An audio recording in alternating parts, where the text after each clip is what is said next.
Ei, Geraldo, E aí, tranquilo? tranquilo? Faz tempo? Ô, quanto tempo, né? Que bom. Sim, sim.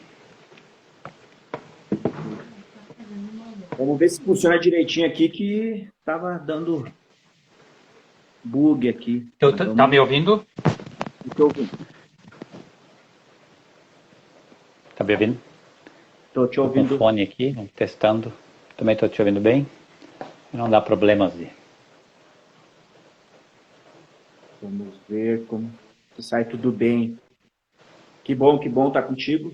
É Pois é, né? muito É bom bom poder ter sim. esse Voltar papo. faz tempo que a gente não conversa mais. É. Inclusão agora que as coisas começam a se realinhar Sim, e a gente também, né? Às vezes quer sair é. do ar. É, como eu te disse, eu faço esses movimentos, às vezes eu tento entrar e saio de novo. É, É que eu acho que tem um limite isso também, né? Mas é e bom, a gente pode, eu acho que existem esses movimentos, eu acho que eles são saudáveis, daí a gente vai trabalhando, vai também sentindo as mudanças que acontecem, algumas coisas a gente já digeriu melhor, né? Algumas reflexões, né, que a gente está fazendo, com experiências também, né?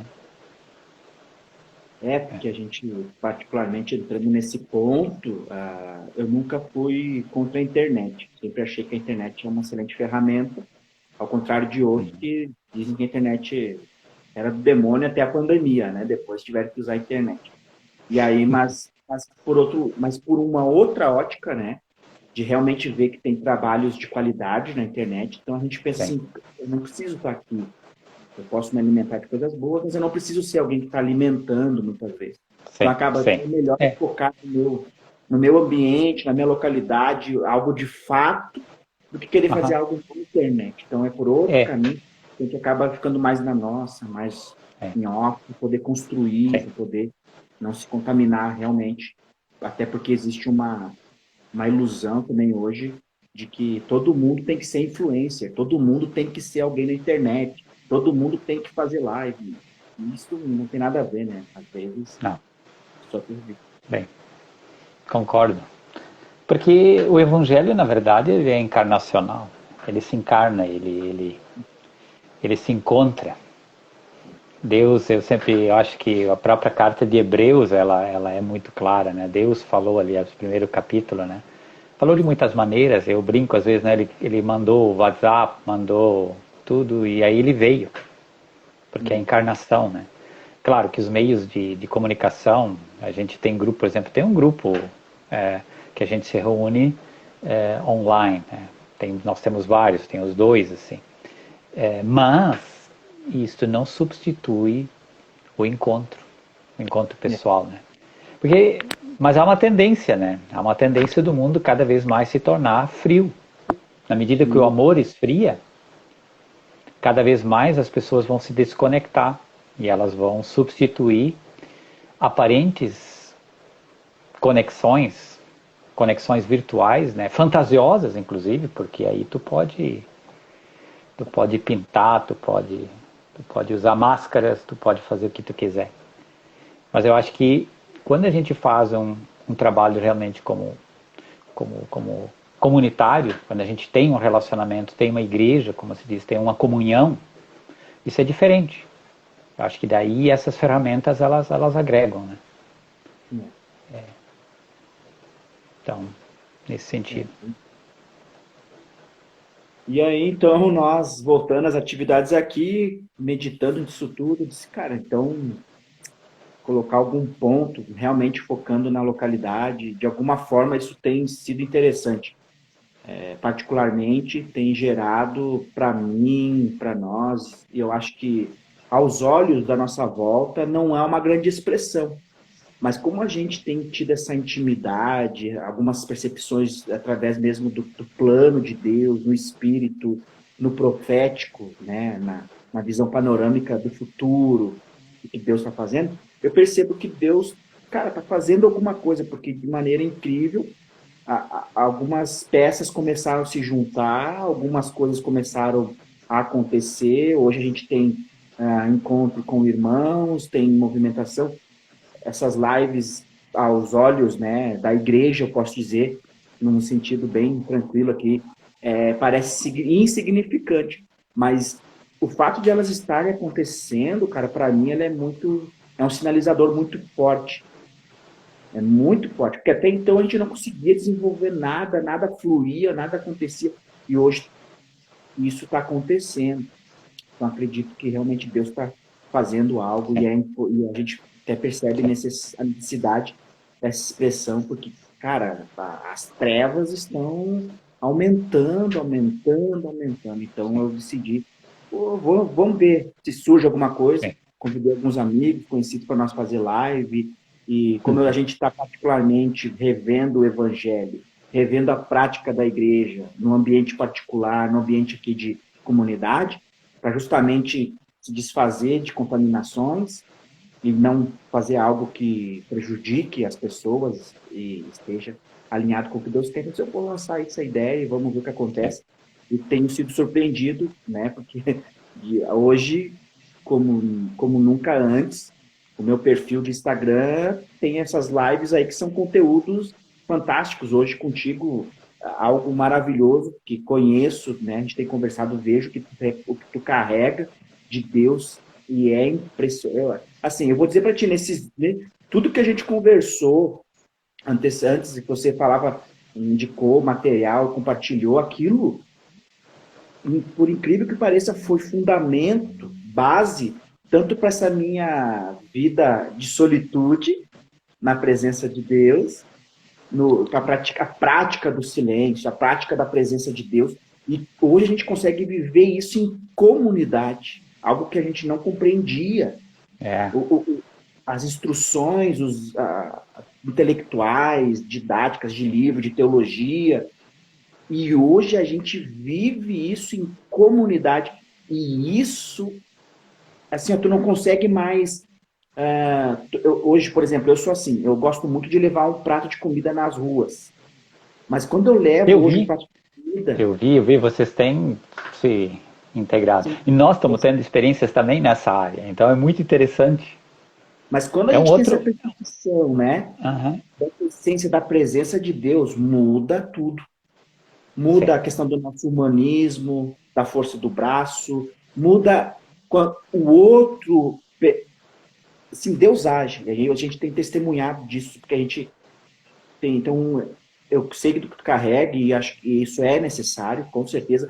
E se tratando de Rio Grande do Sul, nada melhor.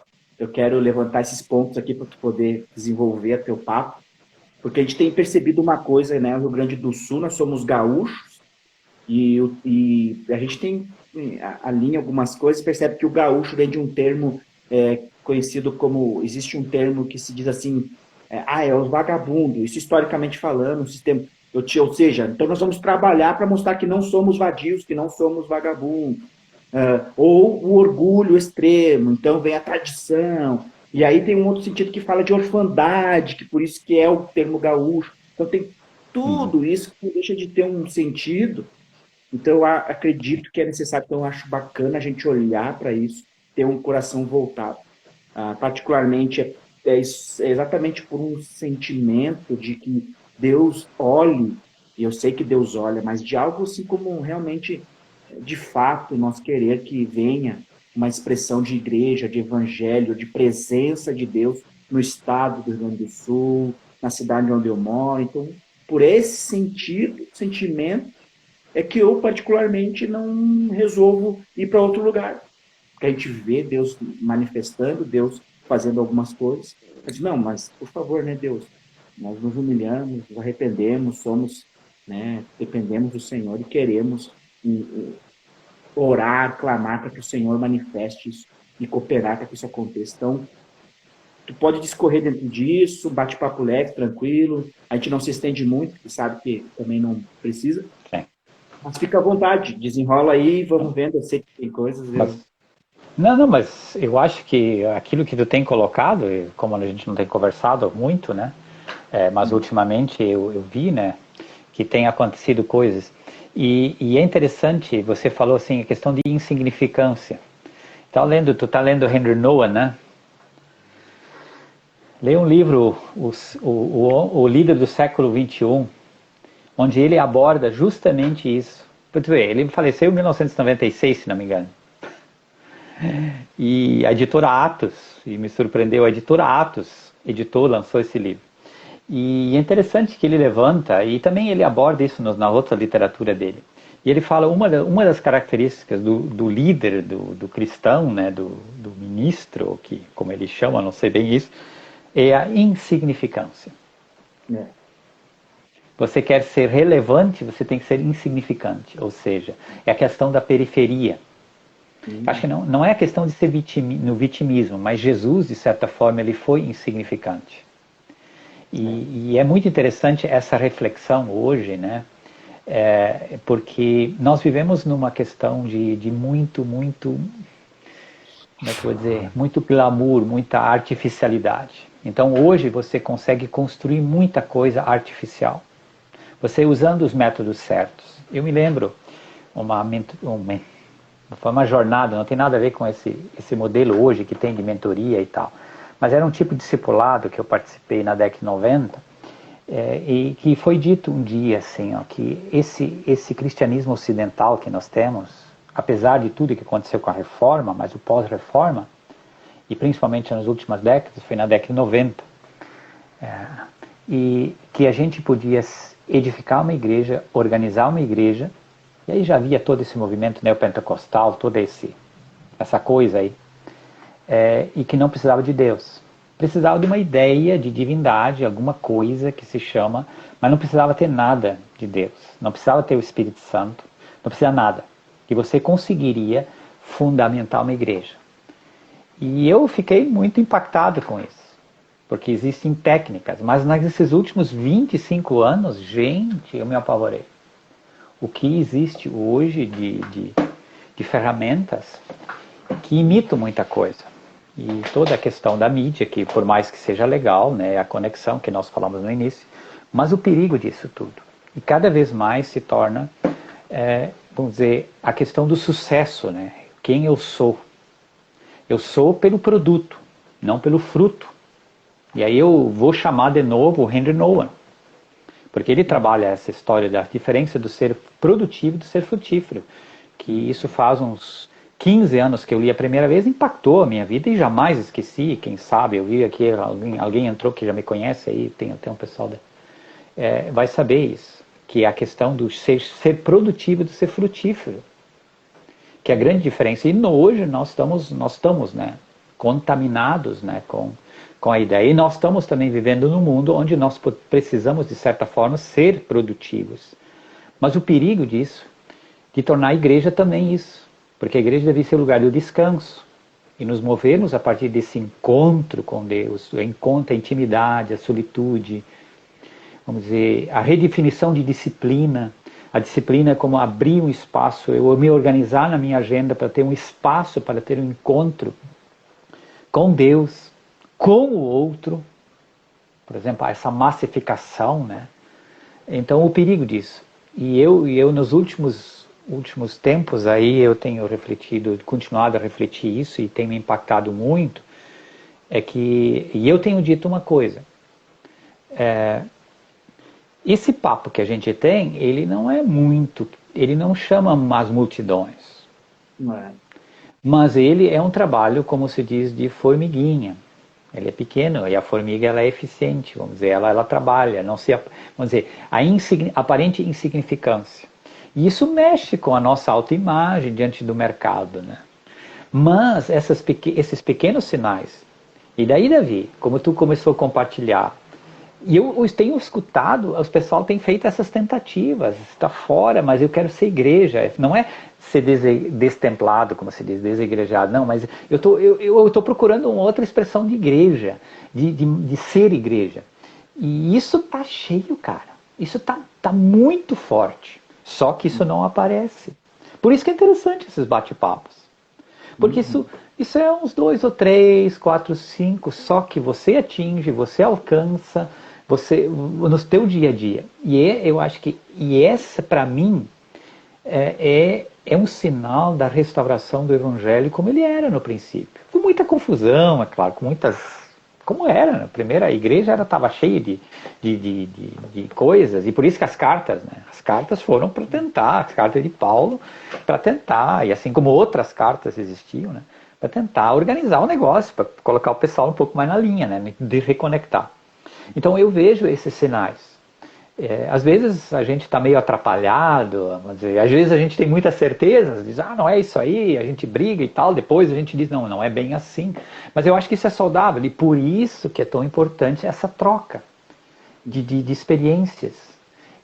Porque daí, cada local, hoje de manhã ainda nós tínhamos um grupo assim, nós conversamos aí, e aí dissemos, alguém terminou o nosso encontro dizendo, a importância de respeitarmos cada local, de respeitarmos e de percebermos o que o Espírito Santo está gerando.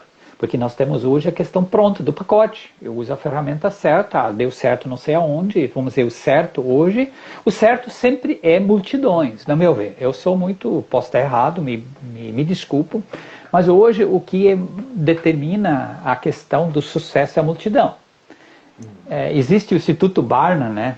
Que é aquele instituto americano que trabalha a questão de igreja, ele coloca, né, que é altíssimo, é os 70%, 80% das igrejas no mundo não tem mais de 150 pessoas. Só que quem determina, quem diz como deve ser a igreja, são as mega igrejas. E eles foram, e alguém escreveu algo muito forte, por isso eu digo alguém escreveu, porque não é eu que digo, mas eu digo assim, é de pensar. Ele diz que aí será que o Espírito Santo, não me leve a mal, deixa eu interpretar. Não que a grande igreja é um problema.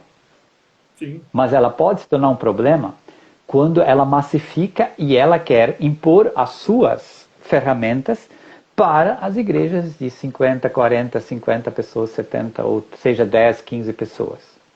E esse pessoal olha frustrado para esse negócio, porque o sucesso é o grande. Porque quem é convidado? Eu te pergunto, quantas igrejas você tem? Você é um fracassado, entende? Você está com 10 pessoas, 20 pessoas, você não tem nada para dizer. É isso aí que funciona, cara. E infelizmente, e aí a gente tem que resolver essas questões. Então, isso é uma coisa que eu estou falando. Eu estou no meio do campo lá. Então, se alguém olha, não, eu pergunto quantos. E aí, entende? Então, mas no mundo todo, o Espírito Santo está gestor, não está dizendo que o pequeno é o certo. O pequeno, necessariamente. Por quê? Porque, e aí entramos numa outra questão que também temos que ver. Porque esses dias eu disse para alguém, num grupo assim que a gente estava falando, a questão não é a questão do grande, e nem do pequeno, porque eu posso estar numa heresia no pequeno, eu posso estar num controle, numa manipulação no pequeno. Eu tenho muito mais proximidade e poder de manipular e de apagar pessoas. E o grande. Mas nós deveríamos ver que divindade nós estamos adorando. Que tipo de Deus? Ele é Yahvé ou é Baal? Entende? Porque esse Deus, essa divindade... Porque no pequeno isso é mais fácil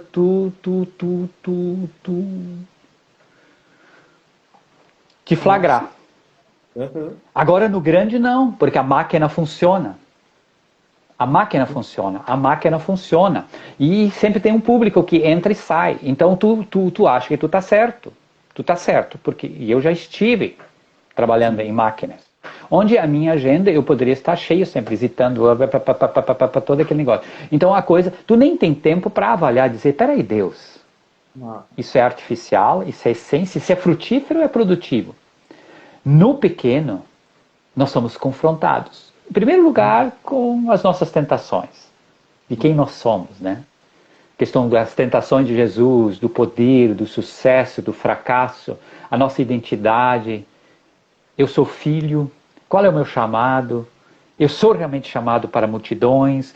Eu creio que isto é autenticado, isso precisa ser autenticado na questão da comunhão, do encontro do menor, né, da intimidade, onde eu brigo, onde os outros brigam comigo, eles batem na mesa, que a gente não gosta, né? Principalmente líder. Eu não gosto que alguém me questione, de jeito nenhum, tá louco, nem minha esposa.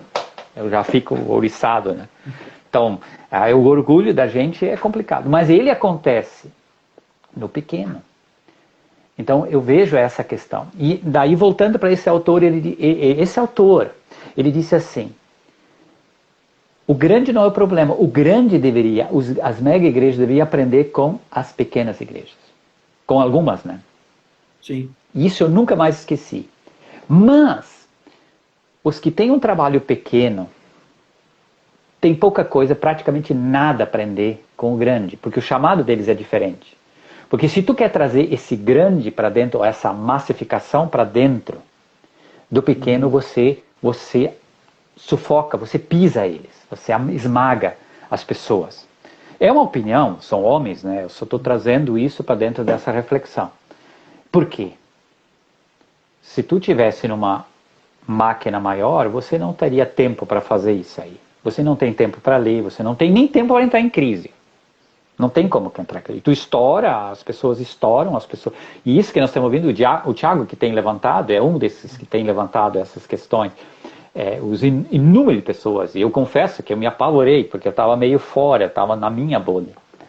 Eu achava que esse negócio desse modelo, né, o pentecostal, isso aí já tinha dado o que tinha que dar. Não, esses abusos também sutis nas outras igrejas, que eu até admirava. Disse, não, admirava não. Mas assim, disse, não, não é o que eu penso, mas eu não estaria hoje. Mas assim, aí eu me apavorei. E eu me assustei muito. E esse negócio é complicado. E daí, ao mesmo tempo, por que nós ficamos dentro desses modelos? O que nos alimenta e ao mesmo tempo massageia, talvez. E aí o pequeno, os pequenos começos, a comunhão, que pode se tornar grande, que é um crescimento orgânico, natural, né? Desenvolvimento natural da igreja, até tinha um material aí, o pessoal usava, né? Então eu vejo assim, isso é importante. E as reflexões teológicas, as reflexões de modelos, elas acontecem quando a gente desce e sai fora desse esquema e começa a olhar para a sua vida, olhar para o outro, começa a perguntar, começa a sentir as pessoas, começa a realmente perceber o que as pessoas pensam. E aí pode brotar algo mais saudável, né? Eu vejo. Mas também há perigos, né? Eu sempre digo isso, tem que trocar de Deus, de divindade. Então, esse processo. Não. E uma coisa da comunidade, vamos dizer, a questão da comunidade hoje. Uma comunidade que tem uma experiência com Cristo, né, com a restauração com Jesus, com o amor de Deus, com o amor do Pai, tem isso em comum e a partir disso se move para o serviço. Porque existe um problema hoje. Existe um grupamento de pessoas que servem, que estão ativas, mas elas não têm uma experiência comunitária, elas não têm algo em comum.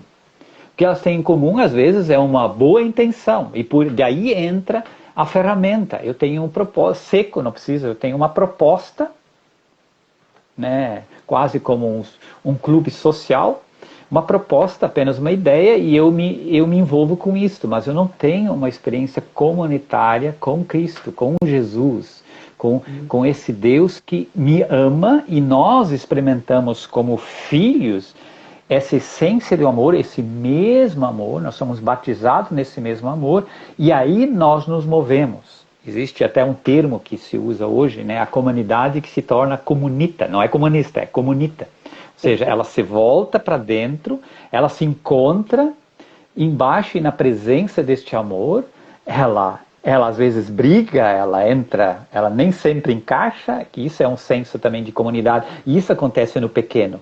Porque no pequeno você tem que olhar no olho, às vezes você não tem vontade de olhar no olho do outro. E é também um sinal de saúde. Por quê? Porque você está sendo incomodado, ou você incomodou alguém, e você precisa trabalhar isso. E ao mesmo tempo existem as diferenças. E as diferenças, elas nos adequam, nos lixam, né? Nos limpam. Mas quando nós temos essa experiência de amor comum, de filiação e de paternidade, nós nos viramos para fora e alcançamos o outro. E daí não tem como não alcançar o outro.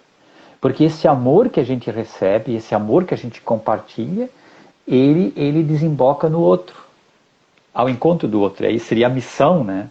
E a missão não é só pregar o evangelho, mas é também alcançar um prato de comida, dar um abraço, sim, ver o próximo, ver o sofrimento do outro, ver os imigrantes, ver os peregrinos desse nosso mundo. Eu acho que e ao mesmo tempo isso cria um ambiente de acolhida, porque entende, eu consigo daí ouvir o outro. Ele não é apenas um número, ele tem um nome, sabe? E eu vejo que isto aí está fazendo uma grande diferença agora. Essa pandemia e todo esse pós-pandemia vem tudo para dentro disso. Então eu vejo assim realmente borbulhando uma outra expressão de o corpo de Cristo, ele é tão rico e tão, como dizem em 1 Coríntios 12, ali no verso 3, 4, né?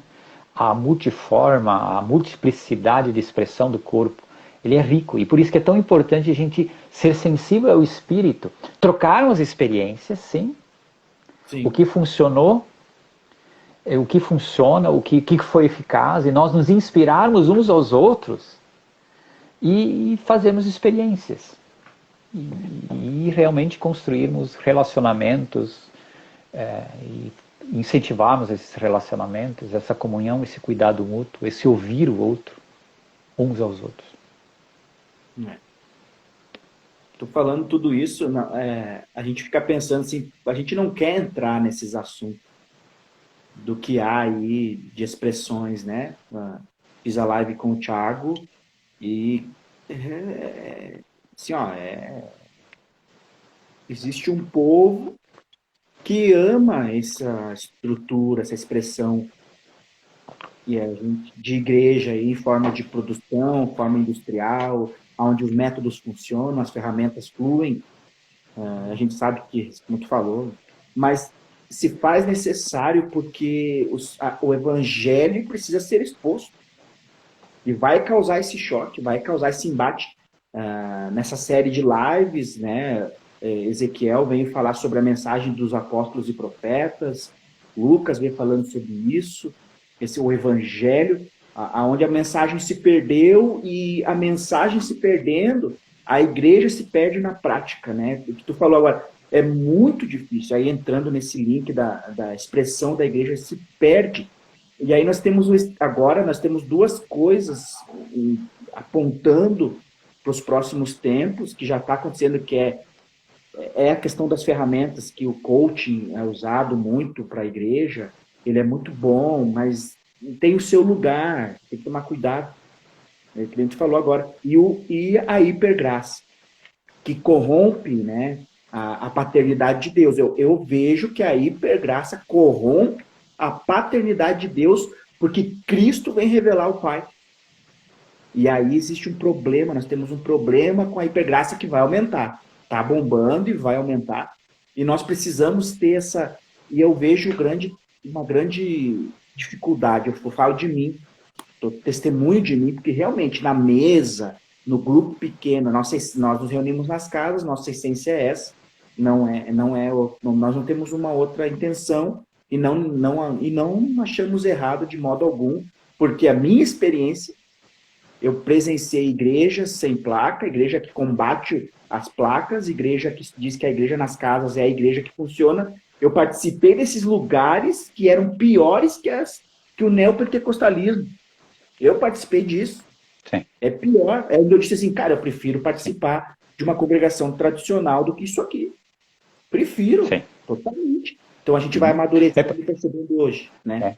Porque, como eu disse, né, a questão da visão de Deus que se tem, da divindade que existe ali. Às vezes é uma divindade tremendamente distorcida, né? Pagã, ou não tem nada a ver. Vamos dizer, eu sempre uso o exemplo do povo de Israel, que estava achando pensando lá que estava adorando a Baal, estava adorando a Yahvé, né? E estava adorando a Baal, ou outras divindades. Então, e com as maiores sinceridades até, né? Claro, e cometendo atrocidades em nome, né? E eu acho que isso pode acontecer, pode, mas isso acontece. E realmente daí é a questão. Mas isso fica. E o que aconteceu contigo? Quando tu estava no pequeno e quando existe isso, tu pula. Porque tu não tem muito. Ou tu é trucidado ali, tu te deixa violar, ou tu simplesmente cai fora. No macro, você consegue diluir. E muitas pessoas hoje até, eu conheço pessoas que conseguem manter uma certa saúde espiritual no meio de tudo isso. Eles estão ali, estão vivendo a sua fé, a sua espiritualidade, mas não se deixam pegar. Inclusive, a gente teve esse bate-papo naqueles grupos do próprio do Tiago, né, que foi levantado. Então teve gente ali que disse, não, eu nunca entrei muito nisso. Então nós preservamos a nossa. Então existe isso, então também. Mas é muita perturbação. É muito, sabe, isso é o problema. É que, assim, ó, eu me converti em 1980, eu tinha 17 anos. Cara, eu vi muita coisa. Nós, dentro de uma igreja histórica, pregando o novo nascimento, depois Espírito Santo e tudo mais. Então a gente acompanha todo esse processo da igreja brasileira, congressos, Vinde, Caio Fábio, congresso de missões e tal. Então, éramos um grupo muito pequeno de pessoas, mas havia alertas de que nós poderíamos nos tornar uma igreja muito problemática. E quando nós crescêssemos, se nós continuássemos nessa pegada, né? E foi o que aconteceu. Hoje nós somos uma grande expressão, mas muito adoecido. Cada vez mais fragilizada. O sal perdeu o sabor, se tornou, né, sem sabor. E ele serve para quê? Ele serve para a estrada. Vamos colocar na estrada para firmar o chão, para pisar, né? Para caminhar, ele é firme, né? E ele é pedra, né? Sal. Que é questão do Mar Morto. Esse tempo eu tive a oportunidade de ir para o Mar Morto. Eu sempre achei que estava cheio de sal, né? Trouxe um pedaço junto. Cara, estava no chão para caminhar em cima. Isso é pedra. Isso é brita. Tipo de brita. Eu brinquei, né, que eu trouxe o dedo da esposa do Ló junto só. Mas assim, ó, daí eu entendi a questão um pouco de Jesus, o sal se torna insípido, né? Claro que havia outras formas que eles também jogavam no chão. Vamos dizer, mas tu serve para quê? Não serve para nada, para ser pisado, para firmar os pés daqueles que precisam dizer que a igreja está fracassada, né? Então nós estamos dando adubo, nós estamos dando ferramentas, nós estamos dando asfalto, nós estamos dando brita para que o pessoal continue caminhando, ou seja, de um sal que se perdeu a essência. E uma coisa, não quer dizer que tudo está errado, mas se nós estamos fazendo algo, estamos usando certos métodos, certos ensinos, certos enfoques, certas visões, há 30 anos, 20 anos, vamos falar, 10 anos, como igreja, e isso está piorando, temos que avaliar. Temos que avaliar. E foi isso aí que me levou, né? Métodos são bons, mas que divindade? Qual é o conceito de Deus? Qual é o conceito? É um Deus bonachão, vovô, que sabe, vovozinho, bonzinho? Ou é um Deus que Jesus veio trazer, que é sim amor, é pleno em amor? E que quando Ele me alcança com amor, eu não posso ficar como eu estou. E outra, se eu realmente for alcançado por esse amor, eu vou me preocupar, eu quero agradar a este Deus, por exemplo, a essa pessoa. Isso já, as nossas relações humanas, quando a gente não quer ferir alguém, o que a gente faz? A gente faz o que o outro quer. A gente obedece porque a gente ama. E a mesma coisa a questão de Deus. Ah, o amor vai... Não, peraí. Então, se alguém usa o pretexto da libertinagem, da liberdade para dar ocasião à carne, vamos insistir com ele, vamos continuar a pregar. Porque essa pessoa não foi alcançada pelo amor de Deus. Ela foi alcançada pelo aeros, pelo não sei o que, esses amores aí que tem aí totalmente distorcido. Mas não pelo amor revelado de Jesus Cristo. E, então, sabe, então nesse caso, e por isso que eu acho que Romanos, capítulo 1, verso 18 em diante, é um texto que a gente deveria ler. Não só ler a questão da identidade, mas o resto ali no verso 31, 32. Porque se desfigurou a imagem de Deus.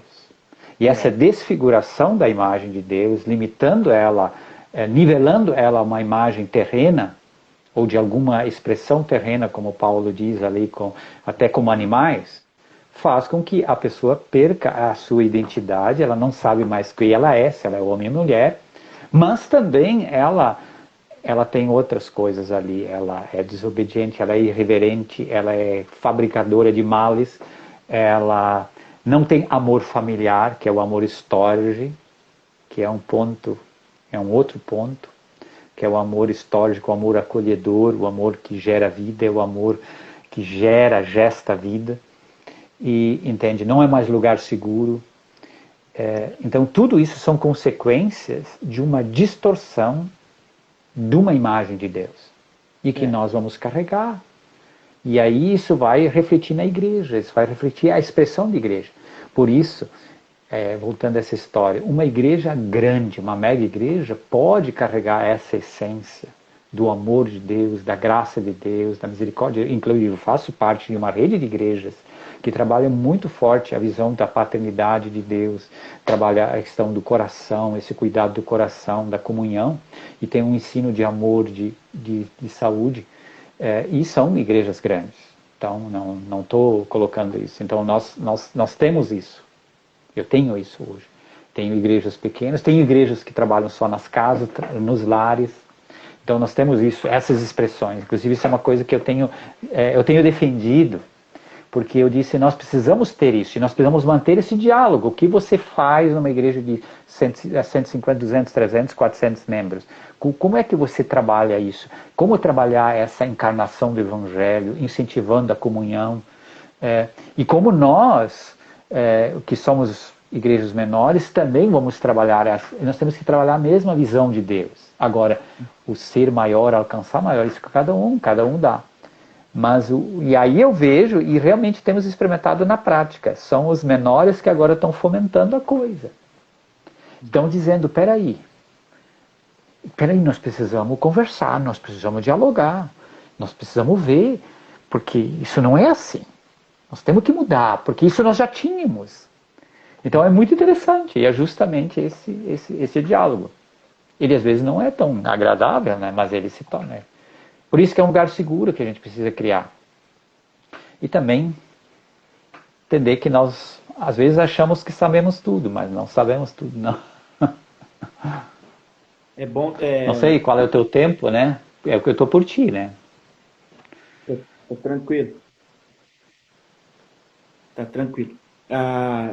Tu entrando nesse ponto, eu gosto de te ouvir falar sobre a paternidade de Deus, até mesmo a expressão da maternidade, né? A expressão de maternidade através do Espírito Santo, né? Isso é muito bom, essa sensibilidade. Então, e eu acho bacana, porque realmente eu tenho uma concepção assim, eu gosto de desenvolver essas conversas, porque realmente, cara, eu não, se nós for ser bem sincero, eu não sei fazer igreja. E há uns anos atrás, nós tinha toda uma... Na verdade, eu podia dizer, cara, eu sei fazer igreja. Podia dizer isso. E hoje a gente pega, sabe? Só que não sabe, quando tu entra nessa questão da relação, da comunhão genuína, de viver isso na realidade das relações, dessa presença de Deus. Eu entendo, cara, eu não sei de nada sobre igreja, eu não sei fazer nada, então eu preciso, por exemplo, olhar para o irmão que tem, lidera, os irmãos que fazem parte de uma igreja grande. Vocês conseguem lidar com isso? Então, nisso a gente aprende, né? Vai aprendendo a lidar. E aí entra naquela questão da gente ter hoje essa consciência, essa clareza, né? Essa clareza do nosso lugar. Cara, eu não quero ser grande, eu não tenho porquê, eu não tenho concepção disso. Cara, eu só quero andar na presença de Deus e viver genuinamente, porque a gente percebe à nossa volta que é muito perigoso. É muito perigoso, todos os ambientes pequenos e grandes são perigosos, E a verdade é que eu quero fazer parte do corpo de Cristo. E hoje eu tenho consciência que eu não preciso fazer parte do grande ou fazer parte do pequeno, mas eu preciso estar na comunhão genuína e ter essa. E uma coisa que a gente bate na tecla, até na questão de discipulado, que eu bato muito nessa tecla, é se você não consegue andar com Deus sem a reunião, sem alguém, você tem um problema. Então, por um tempo, você vai andar, vai depender disso, mas vai chegar um determinado momento, você precisa se tornar um cooperador, um companheiro, e não sempre se dependendo do outro para se alimentar, num sentido de você tem que crescer, você precisa se tornar É, maduro na fé, então a gente caminha a, junto e dependemos um do outro. E aí a entra nós pandemia, de juntos. certa forma, Não estou te ouvindo. ela forçou isso, né? A Não estou te pandemia, de ouvindo. certa... Não? Oi? Deixa eu botar um áudio Deu? aqui. Fala para mim. Oi? Deu? Não, Oi? Alô? não Eu estou não te fiz nada. ouvindo. Tem... tô te ouvindo tranquilo. Estou sem te ouvir. Eu não mexi em nada.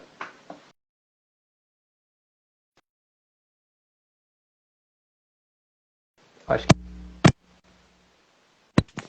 Deu? Oi? Tu tá me ouvindo agora? Tá me ouvindo? Tá me ouvindo? Não te ouço.